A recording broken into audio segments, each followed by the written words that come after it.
Quel est le sens de ce séminaire de ce soir? Quel était le but? Quel était l'objet? Pourquoi ce séminaire?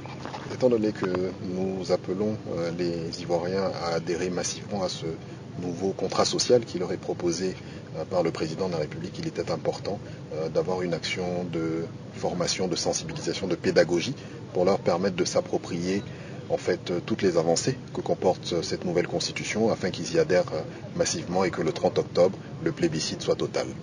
De façon concrète, quels sont les éléments forts sur lesquels vous avez insisté durant ce séminaire et qui, pour vous, peuvent être un catalyseur pour permettre aux uns aux autres de suivre le mot d'ordre du oui?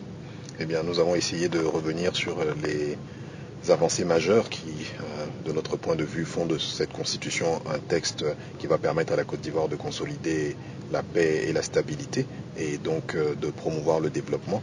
On a parlé du renforcement des pouvoirs législatifs, exécutifs, judiciaires. On a évoqué l'école obligatoire qui sera inscrite dans la Constitution.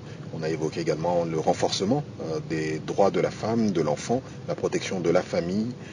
On a évoqué également l'inscription dans la Constitution donc, de la loi sur le foncier rural donc, qui protège ces terres pour les Ivoiriens. Un certain nombre d'autres points sur lesquels je ne reviendrai pas pour ne pas être trop long, trop exhaustif, mais ce texte comporte beaucoup d'avancées et comme je le disais, ce sont les fondements d'un État moderne, cette nouvelle constitution. C'est une vision en fait qui est traduite dans cette constitution pour permettre à la Côte d'Ivoire de continuer à avancer et de consolider ses acquis en termes de développement.